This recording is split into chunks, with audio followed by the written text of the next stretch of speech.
Judging others and even oneself is one of man's most destructive deeds.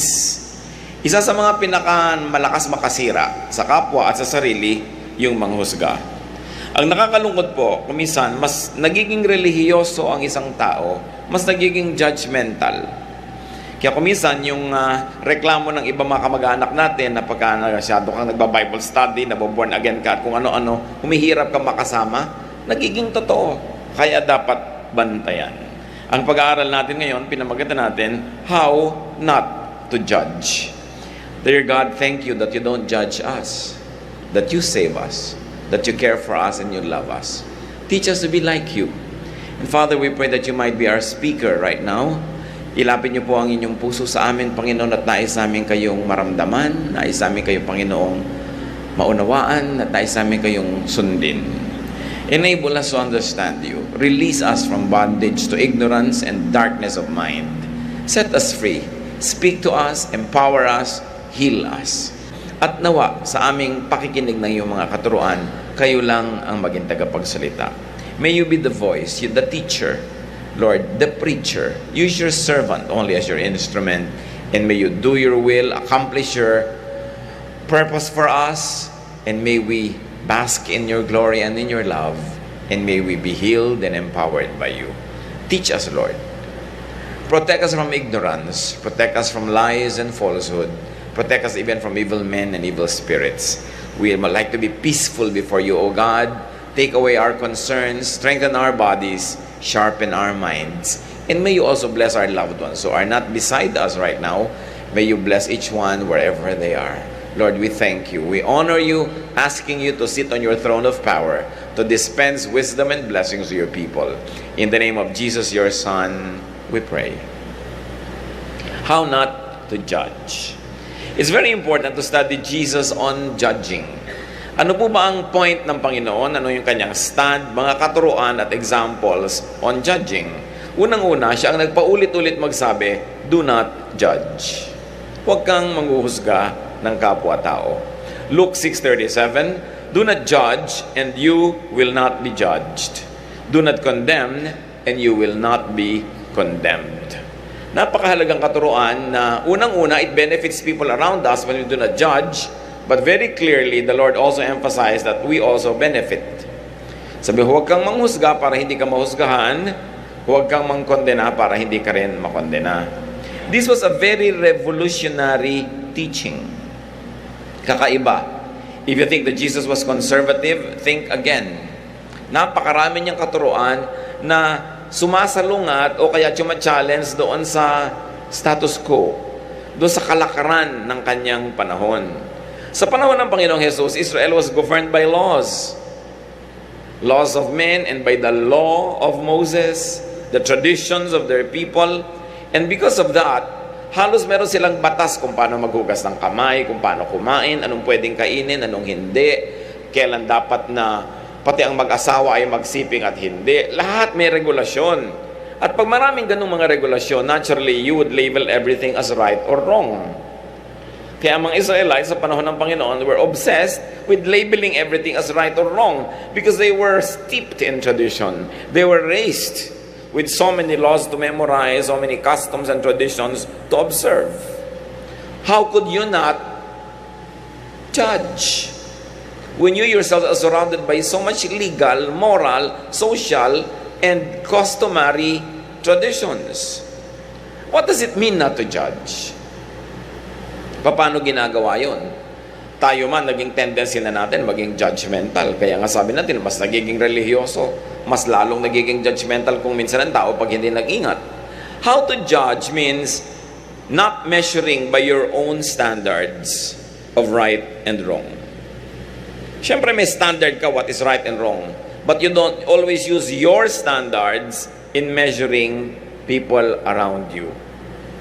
Pag lagi mong ginamit ang iyong sariling pamantayan sa kulang at sobra, sa tama at mali, sa liko at tuwid, halos lahat, kung hindi man lahat ng tao sa paligid mo, kakapusin, kukulangin, makikita mo silang mali. It means not applying your standards on and to others. Tulad halimbawa nitong nanalangin sa Luke 18:10-12. Ito ay example ng Panginoong Jesus. Two men went up to the temple to pray. One a Pharisee and the other a tax collector. So yung Pharisee, religyoso.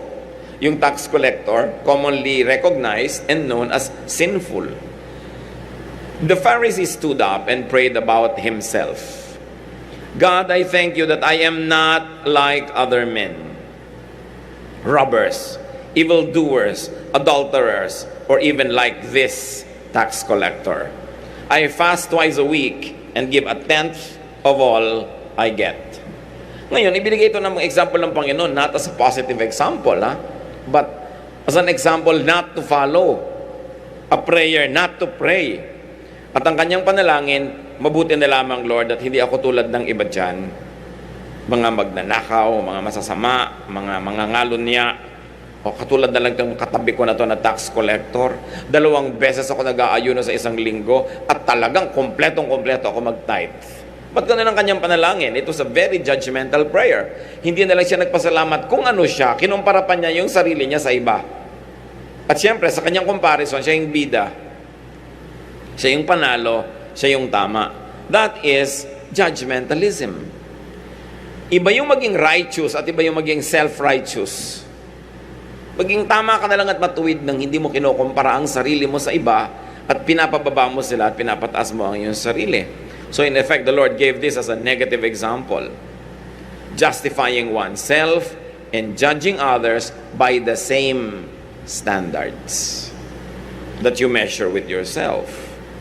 Not to judge means not living insensitively by the book or by the law. May law, pero paano mo yun ina-apply sa pang-araw-araw na buhay? Siyempre, merong law para may kaayusan. Pero kailan merong na-exempt? Kailan ka napaka-strict at kailan hindi talagang very strict? Merong letter of the law, merong spirit of the law. Pwede bang pare-pareho ang pag-apply niyan sa lahat ng panahon, sa lahat ng oras? Halimbawa, strict ang company nyo, walang pwedeng late, dapat 9 o'clock, nasa office na, pero bumagyo ng signal number 7 kanina. No?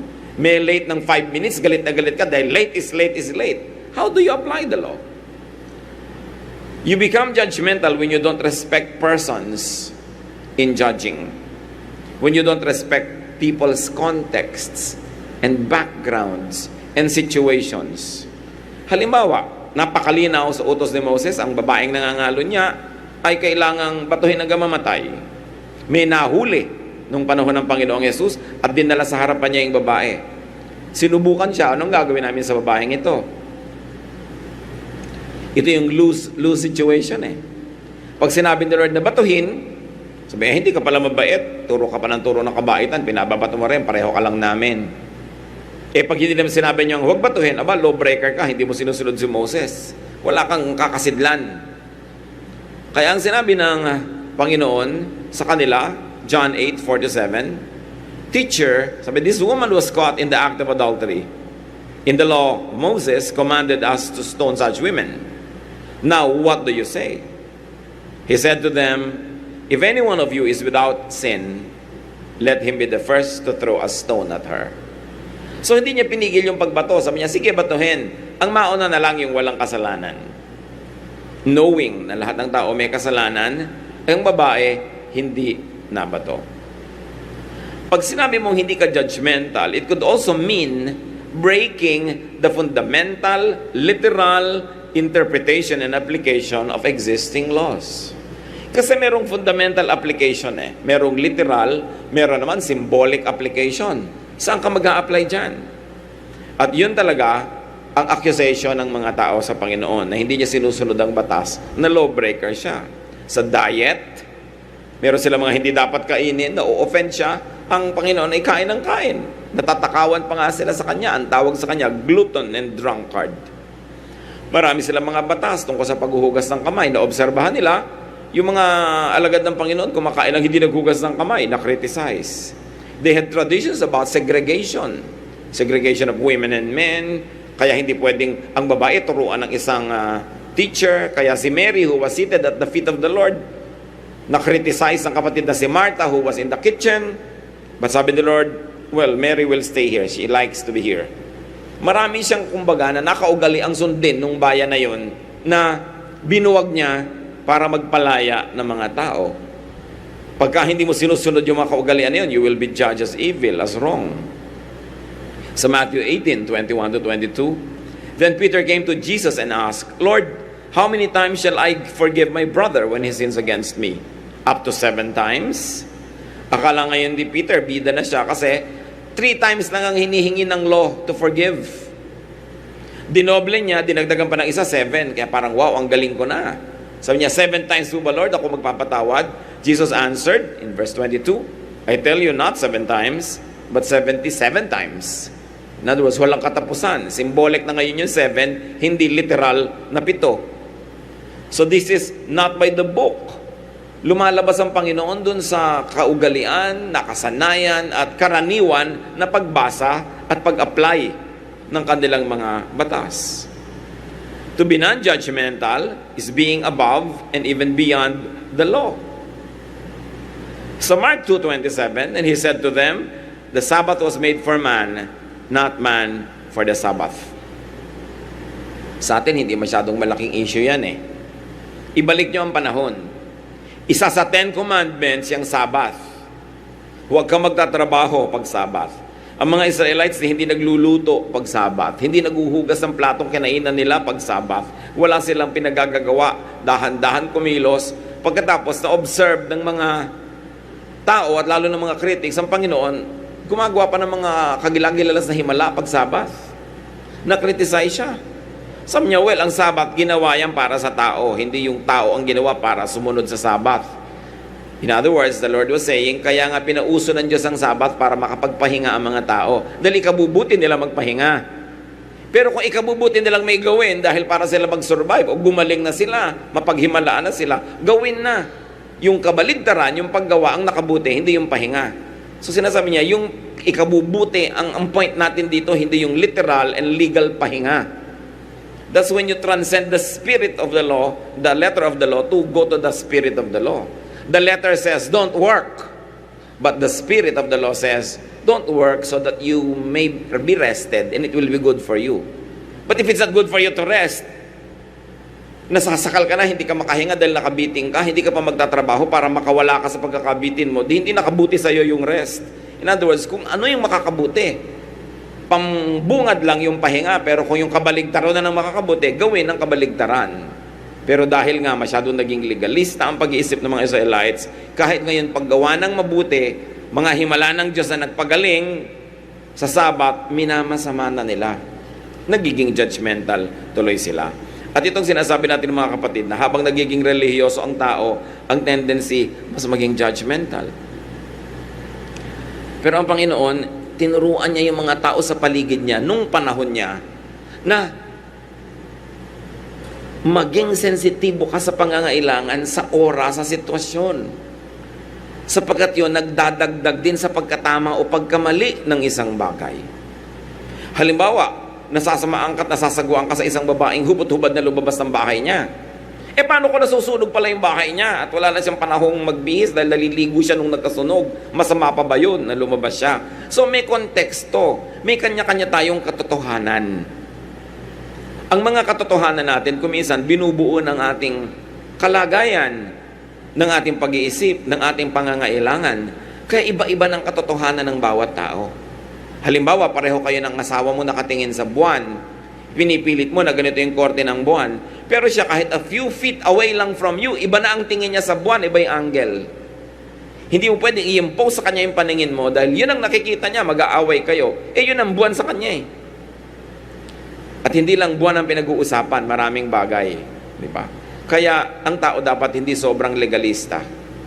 Pag sinabong itong sabi ng Bible, itong sabi ng verse, itong sabi ni John, itong sabi ni Peter, at napaka-legalista mo, ang tendency mo, baliwalain ang katotohanan na pumapaligid sa sitwasyon ng iyong kapwa.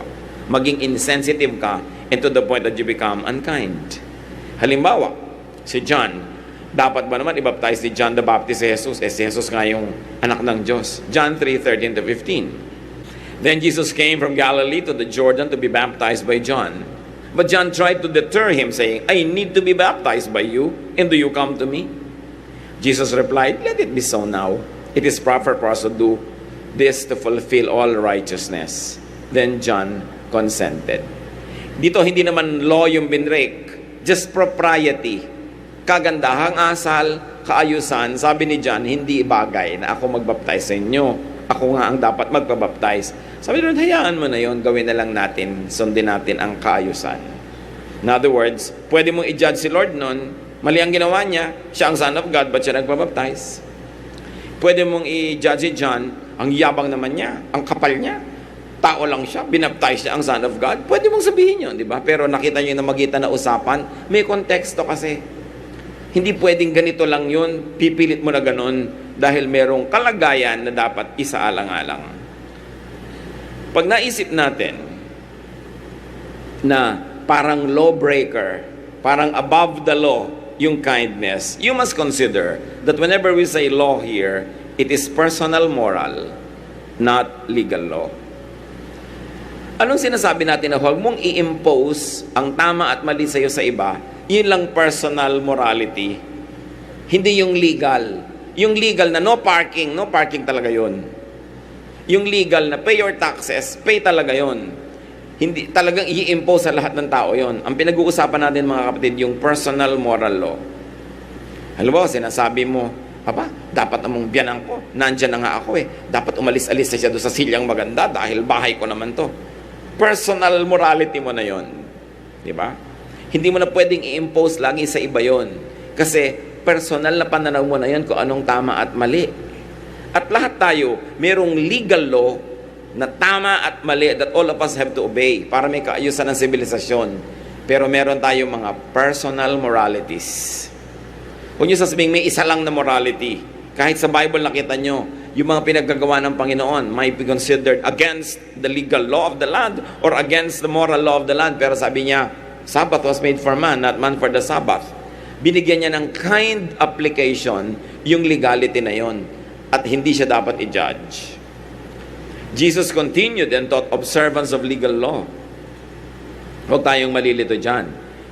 Matthew 22:21, sabi niya, "Give to Caesar what is Caesar's and to God what is God's." Dito pinaghiwalay talaga ni Lord yung church and state. Sabi niya, may mga obligasyon tayong lahat bilang citizens. Kahit anong religious persuasion mo, citizen ka ng bayan, give to Caesar what is Caesar's. And then to God what is God's. Ngayon, may religious persuasion ka, lalo sa iba't ibang mga bayan na may iba't ibang mga religyones, iisa rin yung bansa, iisa yung law, pero may kani-kanyang religious convictions. Kaya may nagsisimba ng Sabado, may nagsisimba ng Linggo, may nagsisimba ng Huwebes. Kanya-kanya na yon, hindi nakasama sa legal framework ng isang bayan yon. And you must not judge people na, ay mali sila, sumisimba sila ng Huwebes, kami Linggo, ay kami dapat Miyerkules. Kasi religious conviction na yon. Hindi sinasabi na masama o kaya mali ang religious conviction. Yung non-judgmentalism, sinasabi lang ito, okay, may religious conviction ka, i-apply mo sa sarili mo. Huwag mong ipagpilitan sa iba. Halimbawa, nasasaguan ka na may babaeng nakapantalon, siya naman pala talagang tadtad ng peklat. Mas mabuti pang magpantalon kaysa ipakita niya yung binti niya. So, masama ba na magpantalon siya? Pero ipipilit mo yan dahil may religious conviction yung ibang tao about women wearing pants. Pero alam mo ba ang kasaysayan niya, bakit niya isinusuot yon?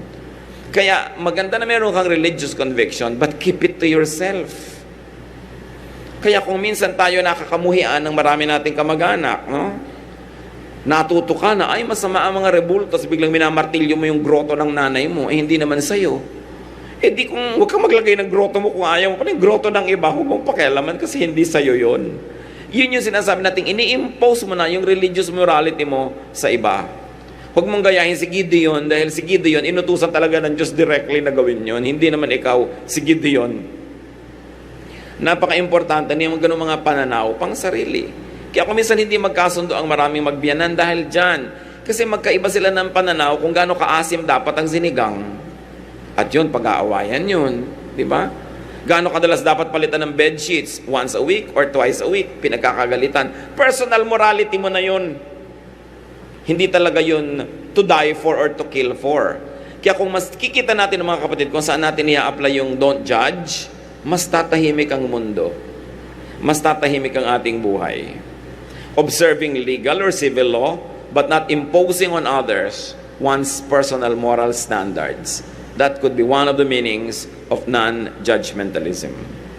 Not to judge means not letting moral issues of right and wrong divide people, especially divide you from people. Mayroong mga dati magkapalagayan, matalik na magkaibigan. Nung nagkaroon ng magkaibang relihiyon, nagkagalit na, hindi na nagkausap. They let their moral and religious standards get in the way. Merong mga ganyan, magkababata, dati na magkasundo. Yung isa, biglang sumali sa religion A, yung isa sa religion B, nagkalayo na ang mundo nila. Divisive spirituality. Divisive dahil judgmental. Iniisip nung isa, mali siya. Dapat ko siyang layuan, sa demonyo na siya ngayon eh. Ako lang ang tama, ayaw naman niyang sumali. So dapat talaga akong hindi makipamatok, etc. etc. Tingnan niyo ang example ng Panginoong Hesus tungkol dyan.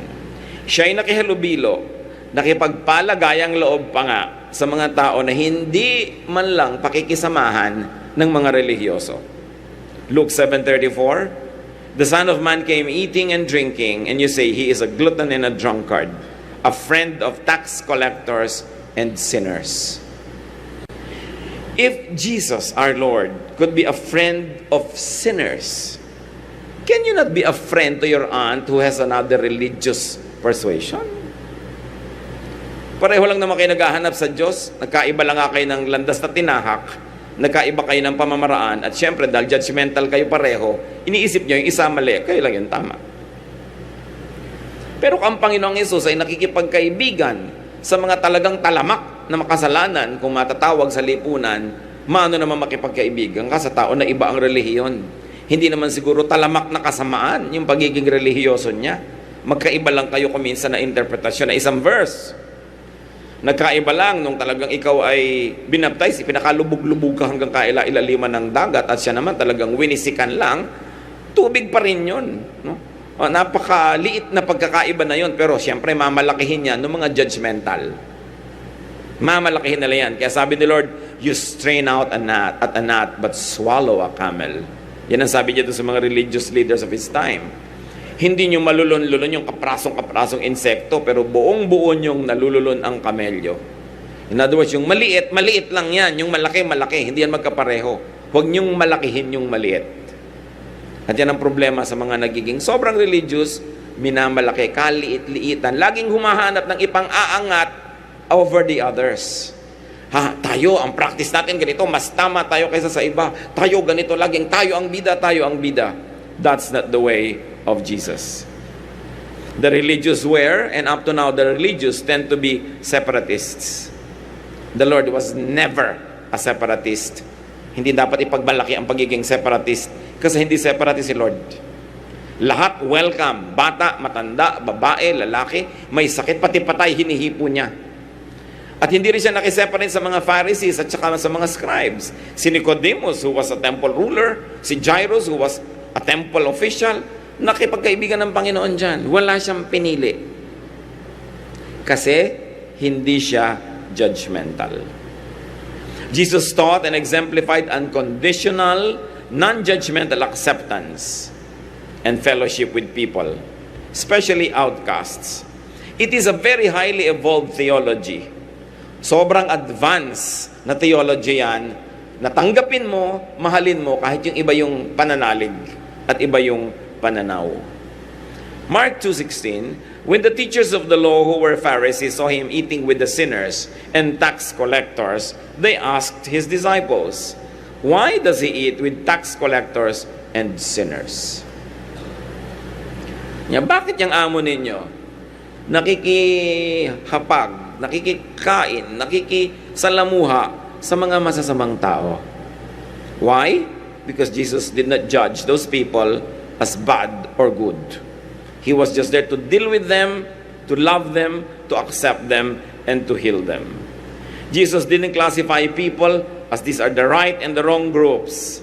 Jesus did not color his perception of people with moral lenses. Ang lagi lang niyang tinitingnan, kailangan ng taong ito ang Diyos, kailangan niya ako, makikisalamuha ako sa Kanya.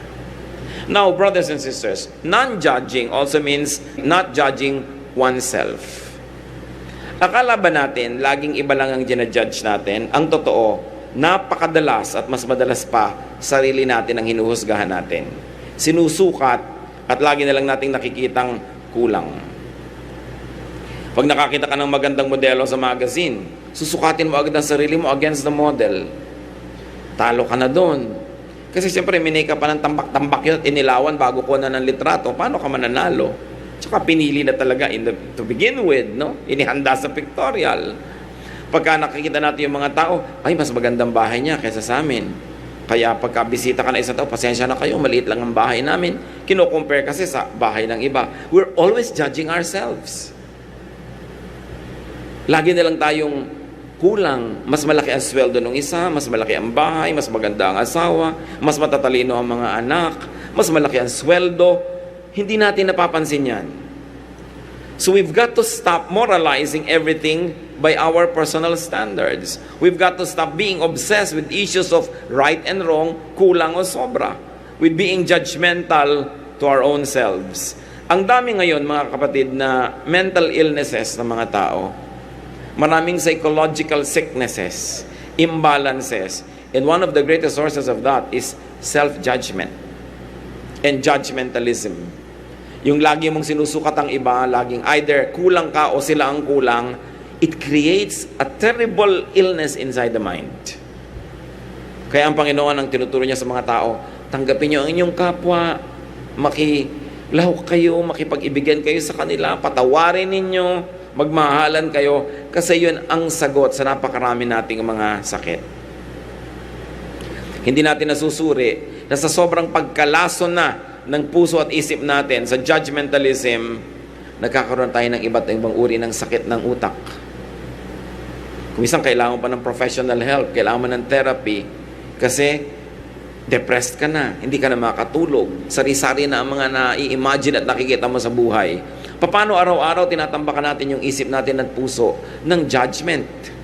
Judgment on others or judgment of ourselves. And the Lord's mission is for us to be free, to enjoy freedom. Galatians 5:1, it is for freedom that Christ has set us free. Stand firm then and do not let yourselves be burdened again by a yoke of slavery. Whatever the original context of this verse, the general idea is still the same. Christ's main ministry is to give us freedom.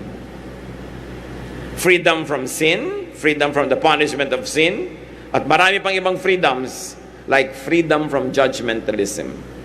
Freedom from this addictive tendency to always measure other people, and sometimes to measure them unfairly, so that they will be judged and you will be justified. This could also refer to slavery to legalism and judgmentalism. But we should always exercise caution in saying freedom is the ministry of the Lord, because it doesn't mean license. Galatians 5:13, you brothers were called to be free, but do not use your freedom to indulge the sinful nature. Rather, serve one another in love.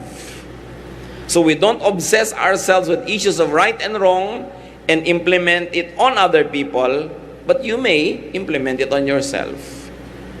Pero mga kapatid, kung napapansin ninyo na lagi na lang kayo ding lugi pagka minesyor nyo ang inyong sarili, lagi kayong kulang, laging kulang pa ang pagluluto ninyo, kulang pa ang ganda ng labada, kulang pa ang bango ng inyong labada, you're watching too much TV. Yung ang bango-bango ng labada, perfect wife, ang puti-puti, nagpagulong-gulong na yung anak nyo sa putik nung laban nyo, pumuti. Hindi totoo yun. Mangitim-ngitim pa rin talaga yung kahit makuba kayo ng kalalaba. So, baguhin nyo rin ang pag-measure sa inyong sarili. One, huwag kayo masyado makinig sa advertising. No? Manipulative yan masyado para bumili lang kayo ng produkto o ng isang service. Mahabag kayo sa inyong sarili, lalo ko above 40 na kayo, tapos gusto nyo pa yung waistline nyo, 22, braso nyo na yung pwede na. Kasi may edad na kayo eh. Yung alangan naman na ang may edad na kayo, nakapagpalaki na kayo ng mga anak at nakapagpaaral, tapos kamukha pa rin kayo ng mga batang-batang mga artista. Be kind to yourself. Because most of the time, we are judging ourselves very harshly. Kasi kung ano-anong standard ang pinagagamit natin, don't be a slave to this. No? Kailangan, meron tayong love. Serve one another in love daw. Don't forget to include yourself. Be loving to yourself also. Do what you can, but don't be obsessed with grading yourself all the time. God is not always grading you. Kaya ang sabi, Christ died once for all. Minsan lang namatay na si Jesus para bayaran lahat ng kasalanan natin, punan lahat ng ating kulang, at tingnan tayo from the prism and from the frame of His love. Kaya pag nakikita ka ng Panginoon, kahit ka nagkakasala, pero nasa Panginoon ka, ang tingin mo sa sarili mo, ang sama-sama mo. Pero sabi niya, I remember that she is dust. God remembers that you are dust. Kaya binigyan tayo ng, if we confess our sins, He is faithful and just and will forgive us. Bakit may ganung provision? Alam din ng Diyos na magkukulang tayo. At ito mga kapatid, ang kanina ko pa sinasabi, hindi ito license para lagi ka nalang kulang. Para lagi ka nalang dust. Pero, after you have done what you could, and it's not always your best, relax, it doesn't always have to be your best. Iba-iba ang panahon. Pag may kulang ka, doon umiiral yung kabutihan ng Diyos. Dapat natin ma-appreciate yun eh. Yung iba habang nagiging relihiyoso, lalong humihigpit ang tingin nila sa Diyos. Lagi silang natatakot, lagi silang nagbabayad, lagi na lang silang kulang at kulang. Ba't ka pa naging maka-Diyos kung ganun din lang, hindi ka na tuloy natahimik? Ginagawa mo ang mabuti kasi mabuti yun sa'yo. Kasi mabuti yun sa kapwa at kasi nagpapaligaya yun sa Diyos. Pero pag kinulang ka, don't always judge yourself. Because even up to now, God is not judging you yet. Minsan hindi tayo mabait sa sarili natin. Kaya iba naghahampas ng sarili, nagpapako ng sarili. Meron talaga na may mga pagdurusa na gustong bilhin, hindi binibili para iniisip nila magdurusa ako kasi deserve ko to. Meron mga taong gusto silang parusahan.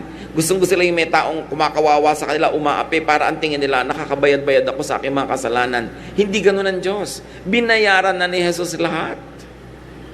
Kailan natin mauunawa, maa-apply at ma-appreciate yung katotohanan na bayad na lahat yan. That we should stop judging others and ourselves, although we should not use it as a license.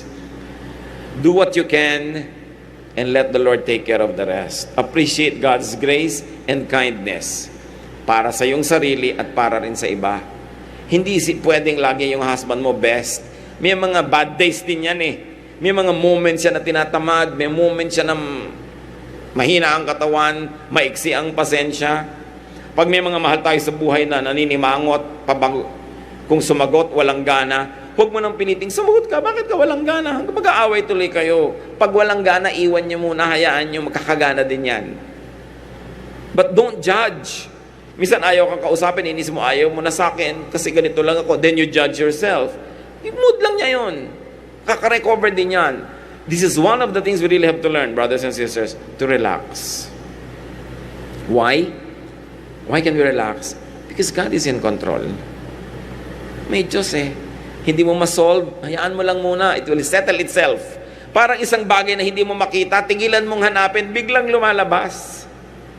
Pero hanap ka ng hanap, talagang lalong hindi mo makita. May mga ganun din sa ating mga moods, sa ating pang-araw-araw na buhay. Now, how not to judge yourself and others? Paano nga ba? Kasi ang tendency na natin is to judge. So how not to judge? First of all, think of and think like Jesus. Isipin si Jesus at mag-isip tulad ni Jesus. Philippians 2:5, your attitude should be the same as that of Christ Jesus. At kita natin sa buong kasaysayan, Jesus did not judge. Jesus taught against judging. Siyempre, ang Kristiyano dapat katulad ni Kristo. Pwedeng paminsan-minsan katulad ka ni Peter, kung si Peter sa area na yun ay kamukha ni Kristo. Pwedeng paminsan-minsan kakamukha ni Paul, kung sa usapin na yun, si Paul ay kamukha ni Kristo. Pero dapat, lagi kang kamukha ni Kristo. Yung mga leaders, yung mga prophets, yung mga apostles, may mga tama at mga magandang ginawa, pero hindi sila perfect, hindi sila Diyos. Hindi sila huwaran lagi. Hindi sila model lagi. Si Jesus ang laging model. So, si Jesus walang ginudge yan kahit kailan. Siya ang dapat nating tularan. Kahit kung minsan, makakakita ka ng prophet, makakita ka ng disciple na parang nagja-judge din. Pero hindi sila ang example. Ang Panginoong Jesus ang example. Kasi talaga may mga mahihigpit ng mga disciples. Pero nakita nyo, ang dami rin ng mali. Nag-aawayan, sino uupo daw at sa kaliwa at kanan ng Panginoon doon sa kalangitan, sino daw ang greatest sa kanila. Meron pang magpapaulan na po ba kami ng apoy sa village sa iyo kasi hindi nakinig sa atin. So kita nyo yung mga disciples were not perfect. So don't always pattern your behavior after the disciples.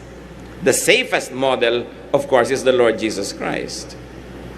Paano pa tayo makakapagtanggal, mga kapatid, ng judgmental spirit and tendency? Do not be the savior of the world. Si Jesus yun. Do not be the judge and corrector of the world. In other words, morally speaking, be responsible only for yourself. Ituwid mo ang sarili mo. Hindi mo kailangang ituwid lahat ng tao sa iyong paligid. Kasi pag itinuwid mo sila, yung pananaw mo na kung paano ang tuwid, ang iiral, at yung pananaw nila, kailangan mo ngayong takpan o talunin, maglalaban na kayo. Kasi tingin mo, liko siya, yan tingin niya, tuwid siya. Nakakita na ba kayo ng pencil na inilubog sa isang basong tubig? Hindi ba mukhang liko? Pero ang totoo, tuwid yun. Tingin mo lang na liko. So kung minsan, tingin mo sa kapwa mo, liko. Talagang lalaban ka ng patayan, katulad ng subukan nyo yung pencil na yan. Experiment pa nga yan, nung grade 3 pa sa elementary, di ba? Ilulubog yung pencil sa isang basong tubig, mukhang liko. Pero hindi naman.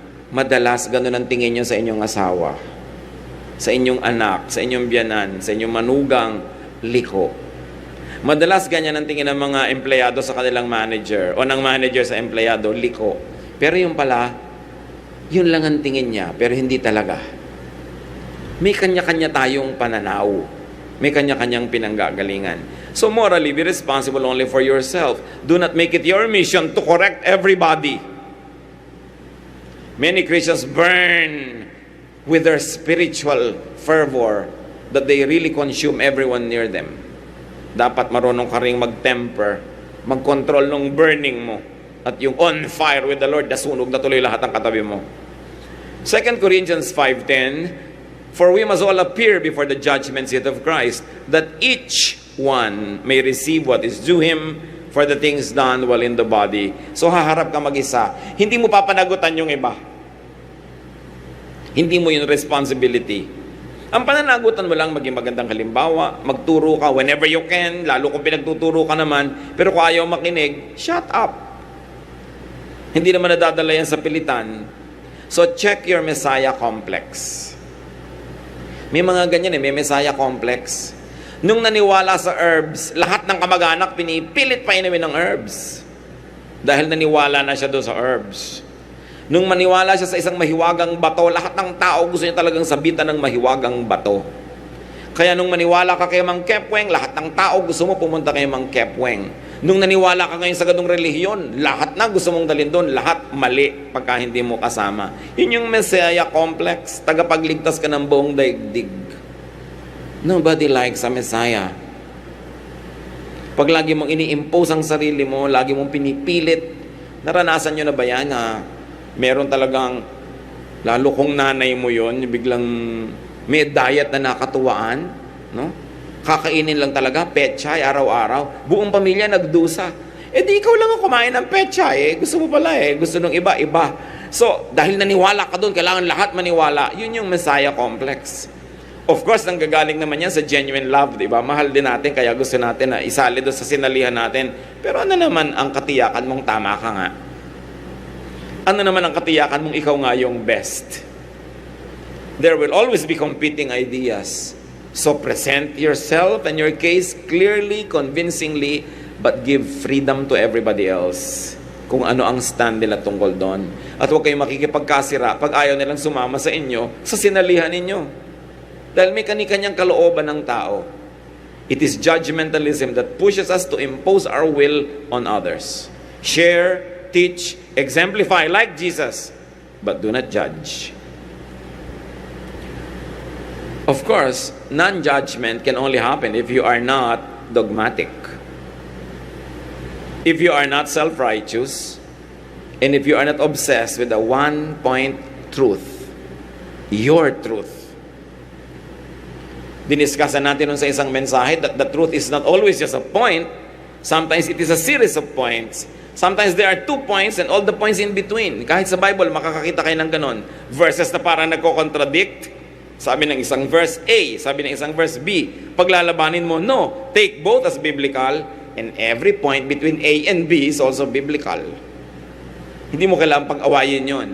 Kailangan mo siyang pag-combinin that they will resolve themselves in a higher level of reasoning or a higher level of faith. Hindi kailangan paglabanin ang parang hindi magkamukha.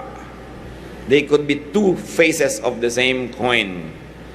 Hindi pwede na one lang yung truth, 1 point lang yung truth all the time. Ang laki-laki ng truth, hindi pwedeng i-confine sa isa lang na utak o sa isa lang na pananaw. So watch the way you think and act and live. Especially those who are committed to religion. One unwelcome baggage of religiosity is judgmentalism. Thinking of yourself, your congregation, your sect, your religion as the only franchisee of truth. Sekta lang namin, religion lang namin, church lang namin, fellowship lang namin ang tama. Everybody is demonic. Dapat malampasan yung ganong pananaw. At no matter how much you disagree with people, if they are searching for God, you must at least respect them as fellow searchers. Naghahanap din sila tulad mo. At kung umaakyat kayo ng isang bundok, galing sa iba't ibang side, siyempre magkakaiba yung point of view. At siya nandun na sa may ibabaw, medyo nasa baba ka pa, magkaiba na naman yung point of view. Laging may naiiba. Hindi kailangan magkakamukha. Sinadya ng Diyos na magkakaiba yung fingerprint natin, magkakaiba yung mata natin, magkakaiba yung vision, dahil ang Diyos, ang laki-laki, kailangan maraming paraan ng pagtingin sa Kanya. Hindi mo dapat i-confine sa isa lamang. Overzealous belief in one's correctness could easily become a license to be unkind to those one thinks are wrong. Pag sobrang zealous ka sa pananalig mo, nagiging malupit ka na't masama doon sa hindi mo kapanalig, and at the same time, you think you are being godly. Napakaraming kalupitan at kasamaan na ginawa ng tao sa kapwa-tao sa ngalan ng relihiyon, sa ngalan ng Diyos. In fact, ang pinakamasasama nga maririnig mong criticism ng mga born-again Christian, hindi naman against other religions, against other born-again Christians na hindi nila kasama sa local church nila. O kumisang kasama pa nga sa local church against other, yung choir, pinipitasan yung teacher, ganun-ganon. Ano kaya ang masamang nangyayari sa isip ng isang tao nagiging mahilig sa Bible? Na may kakambal yun na dapat tanggalin. Yung pagpasok ng hilig niya sa Bible, nagiging judgmental. Nagiging siya lang ang tama. Mali ang iba. Nagiging palaaway, paladebate. That's not the way of Jesus. Tingnan niyo yung parang ligaya ng mga tao na sila lang ang pupunta sa langit at lahat pupunta sa impyerno. There is nothing that offends or saddens me more than religious people saying, yan naman mga hindi nakinig sa amin talagang sa impyerno sila pupunta. Diba? Yung talagang kukulo-kulo sila sa asupre. Diba sister, no? Parang acidic yun, ang init to, diba? Ang dami ko nakikitang ganyan, tuwang-tuwa na may pupunta sa impyerno. Lalo yung hindi nakinig sa kanila, parang yun ang higanti nila. Buti nga, pupunta kayo sa impyerno. That is a very questionable godliness. Dahil kung talaga naniniwala kang may impyerno, you will not wish it even for Satan. Meron pa, pwede po ba huwag niya nang turuan yung stepmother ko, balato na natin sa kitaning. Kasi talagang impacta po yan. Sabi ko, ano susuluhin mo yung paniniwala mong tama? So questionable ang spiritualidad mo niyan. Pero totoo yan mga kapatid, maraming religious groups, halos hindi nila ikubli ang ligaya nila na sa tingin nila sila lang ligtas. At lahat ay pupunta sa impyerno. This is misguided spirituality because you see the ugly head of judgmentalism. The unlove, the unconcern for others. Zealous religiosity can damage one's kind disposal. Some of man's most cruel treatment of fellow men come from religious conviction. Sa tingin natin, pag wala sila sa Diyos, hindi sila maka-Diyos, hindi na tayo responsable na sagipin sila sa hirap. Dapat lang, nararamdaman nila yan. Nung araw pa, offended na offended ako, no? lumalahar sa Pampanga, naglulubugan yung buong Pampanga. Yung mga ibang born again, kita nyo kasi maraming ginagawa dong rebulto, kaya lumulubog. Sabi ko, hoy, kilabuta ka sa sinasabi mo. Ikinakatuwa mo yan. Di ba? At ang pinagbibintangan mo yung mga ginagawa sa Betis. Di ba? Yung judgmental spirit yun eh. Yung pagkahuy, meron palang lumubog na ganong community, kasi marami dong kabaret. Dapat nga. Yung hindi yan galing kay Jesus. Kasi kung may kabaret doon, nandun siguro siya. Di ba? He was dining with sinners and with ganun na ganun. Not to dance, not to do sin, but to be with sinners, to love them. So hindi mo sasabihin yung ganyan mga ideya. Mga kapatid, hindi ko malaman kung anong pwede natin gawin sa church para tanggalin yung ugly baggage of born-again Christianity, yung judgmentalism, self-righteousness, separatism. Itinuturo kasi sa mga pulpits pulpits that seethe and burn with hatred for other people and other religions, na apektuhan yung mga nakikinig. Bihira naman na nag-iisip para sa sarili. Natatanim lang diyan kapapakinig mo. Kaya dapat iniingatan kung sinong pinapakinggan. Ano bang itinatanim sa'yo? Self-righteousness, separatism, yabang, no? Unkindness. That has to be studied. And this can be the sorry byproduct of being born again. Or outside of the born-again Christianity, by being just religious, hindi naman nasolo ng mga born-again yung self-righteousness But usually, the more zealous the religious person is, the less kind he is to others. Nakikita niyo mga iba, nagiging mga terrorist pa, pasasabugin ka hanggang magka-bopis-bopis ka dyan. Kasi, sabi ng Diyos niya, natuwa siya na nangyari yun. You know, yung blindness na itinuturo sa mga tao from religious pulpits. Alam mo that something is wrong. Well, the gospel of Jesus is the gospel of love. Ang turo pa nga ni Jesus, pag sinampalas ka sa kaliwa, ibigay mo pa yung kanan. Di ba? Tinanggal yung jacket mo, ibigay mo pa yung sando. Ibang-iba ang ginagawa ng kahit maraming Kristiyano ngayon sa katuruan ni Kristo. So how can you not be judgmental? Change the way you think. It all starts in the mind. Romans 12:2, do not conform any longer to the pattern of this world, but be transformed by the renewing of your mind. Then you will be able to test and approve what God's will is, His good, pleasing, and perfect will. Ibahin mong pag-iisip. Huwag mong kopyahin, manahin ang pag-iisip ng iba. Hindi ko mo relihiyoso sila, tama na sila mag-isip. Kailangan mag-isip ka pa rin para sa sarili mo, salain mo yan, iproseso, at gumawa ka ng kombinasyon for you na bagay sa iyo at bagay sa kinakalagyan mo. But never stand superior to others. Never think for one moment that you are better. Romans 12:3, do not think of yourself more highly than you ought. And why should you not be judgmental? First of all, it is kindness to others. But more than that, it is kindness to yourself. Matthew 7:2, for in the same way you judge others, you will be judged. And the measure you use, it will be measured to you. So bakit ka dapat hindi mag-judge? Para huwag ka rin ma-judge. Manahimik ka dyan, keep quiet.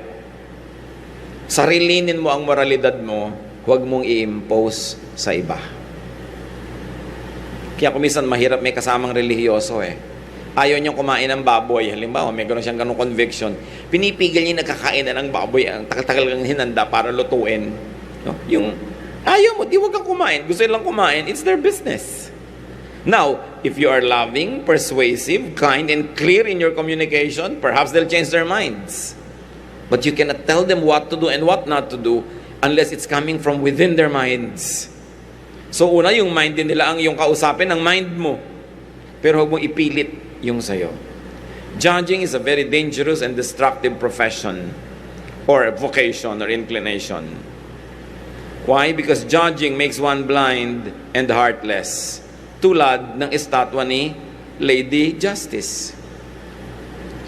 Si Lady Justice ay may piring, meron siyang timbangan, at sa isang kamay niya, merong tabak. Ano ibig sabihin?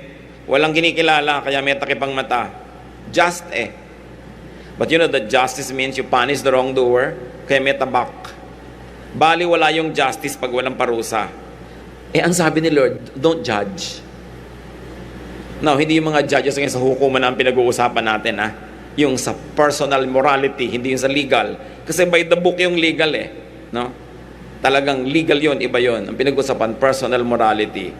Pag meron ka sa tingin mo na mali na ginawa ng kapwa, tinataga mo eh. Kasi sa'yo, mali, dapat parusahan. Sa legal, pwede yon. Yung moral, personal. Kung ikaw ang nagkamali at gusto mong parusahan ang sarili mo, gawin mo yan.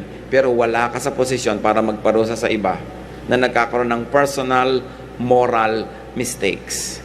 Tulad ng babaeng yan na nangalon niya na-offend ang moralidad ng mga tao. Pero actually, hypocritical ang morality nila, ha? Kasi yung lalaki, hindi naman dinala doon para batuhin din. Babae lang. Pwede ko ba mangalo niya mag-isa? Kailangan may kasama ka. Ano't isa lang yung binabato? The hypocrisy of society. Yung babae lang ang pinaparusahan. Di ba? At kitang-kita ng Panginoon yun, hindi naman talaga justice ang kailangan nyo eh. Di ba? This is just social control, social engineering. Because society was controlled by men. Therefore, unfair talaga sa women yung mga batas nila. Tingnan yung ginawa ng Panginoon. Ang totoo nun, hindi niya pinabato. Yun yung heart ni Christ. Baka kung tayo lang, binato na natin. Di ba? Ngayon, hindi lang adultery ang case. Maraming cases ang kapwa natin. Sinong unang babato? Nagbigay na si Lord ng patakaran. Pwede kang bumato, basta wala ka lang kasalanan. Meron bang papasa doon? E di wala. Therefore, wala dapat bumabato. Kahit ano ang kasalanan. Pero yung no parking, tikitan mo pag pulis ka. Remember, iba yung legal law.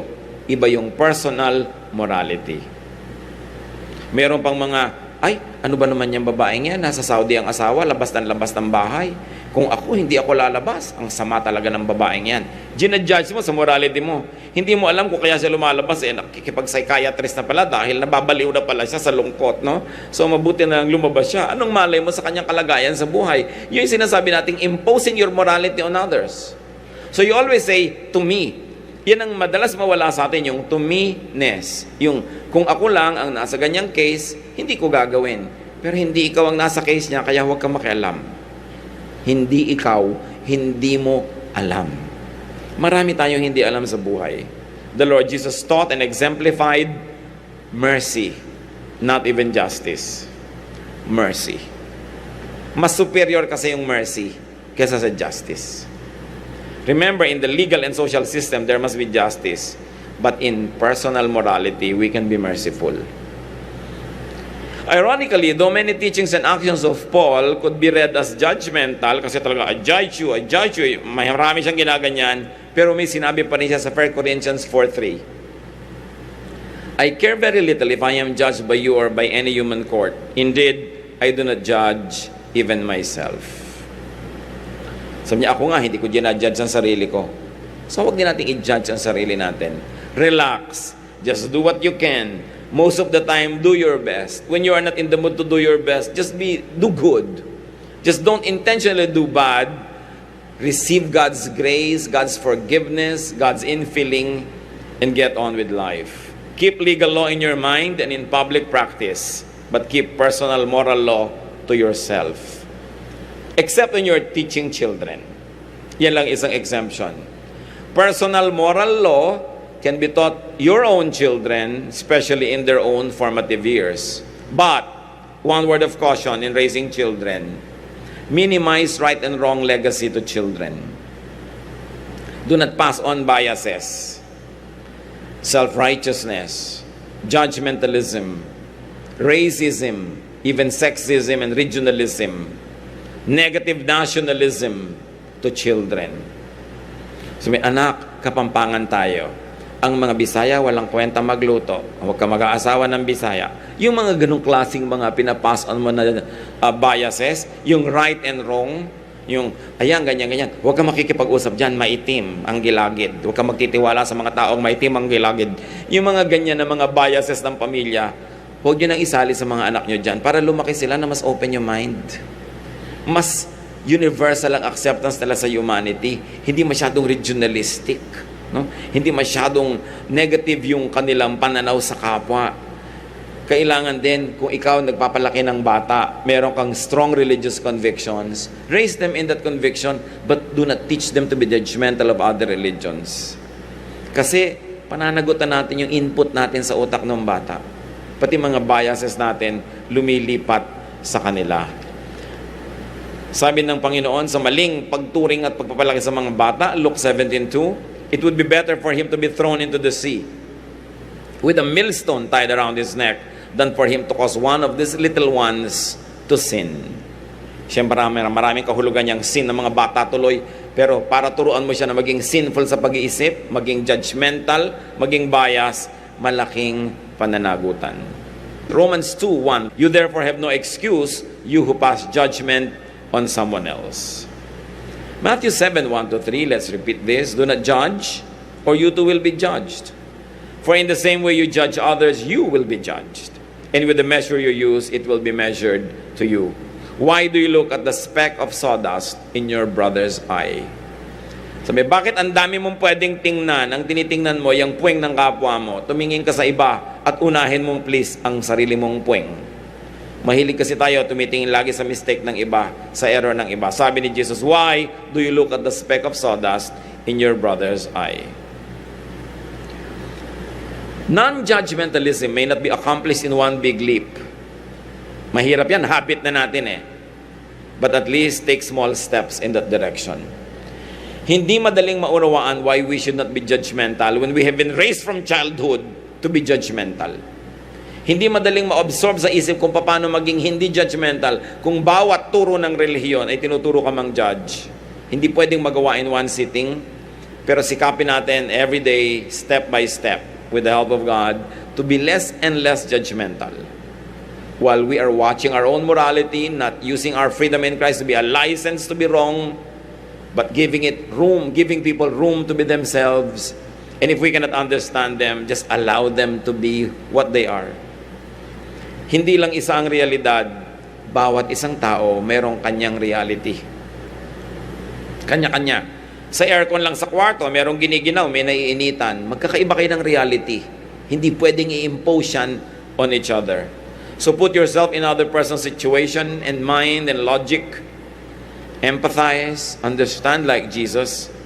And when you cannot do that, just simply not judge. Huwag sabing, mali yun, tama yun, mali yun, tama yun. Sabi mo, may ginagawa siya, may dahilan siya kung ba't niya ginagawa. Hindi ko naiintindihan, kung ako siya, hindi ko na nang gagawin ko, pero hindi ako siya, so hahayaan ko siyang ginagawa, yung ginagawa niya. Kailangan nating bigyan ng ganung lugar ang tao kung talagang nagahari